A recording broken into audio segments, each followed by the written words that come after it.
So, ayan. Dumating na nga pala yung order to from Dior. Let's unbox it.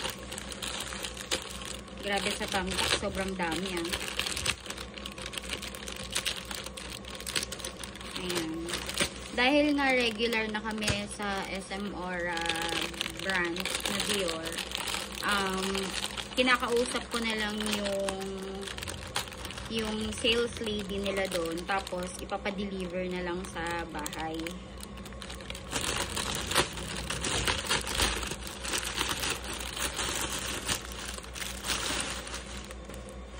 Ayan. Grabe ang bango. Ano kaya to? Parang bago, hindi siya Miss Dior eh.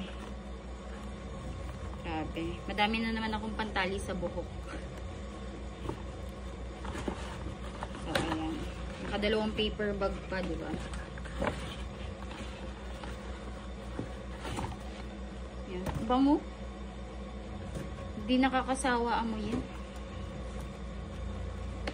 Ayan.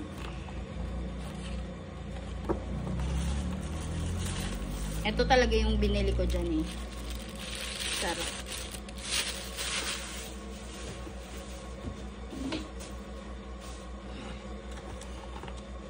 Ayan. Ito, J'adore. Maliit. Maliit na ano siya. Perfume. Kasyang-kasya lang sa bag ko. Ayan. Meron akong malaki nito. Ayan, ang cute. Diba? Sobrang cute. Meron akong malaki nito. Madalang ko lang ginagamit. Kasi medyo strong yung ano niya. Yung smell niya. Ito hindi. Parang floral scent. Serum.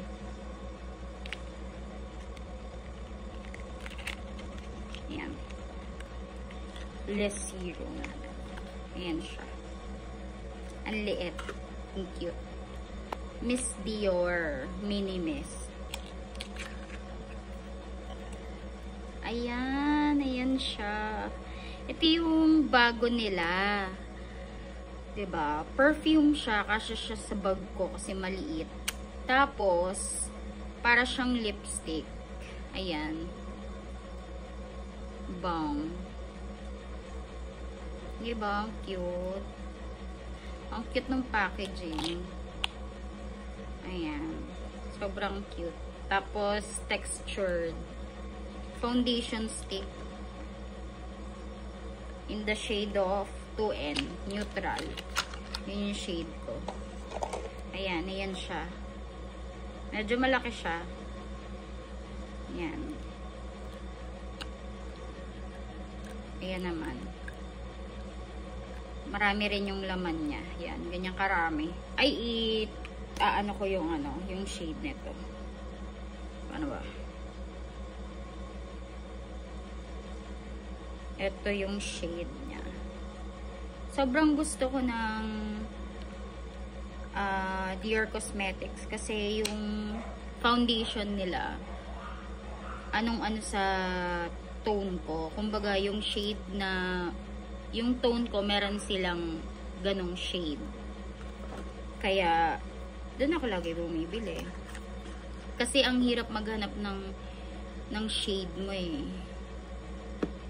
Eh, nasaktuhan ko, yung shade ko is meron sa Dior. So, doon ako palagi bumibili ng foundation or concealer. Tapos, eto, nakita ko lang kasi to, so tinry ko. Hindi ko pa naaamoy. Amoy natin.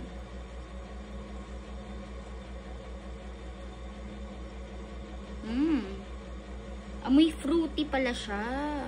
Anyway, yun lang. Sana nag-enjoy kayo sa video ko. Bye!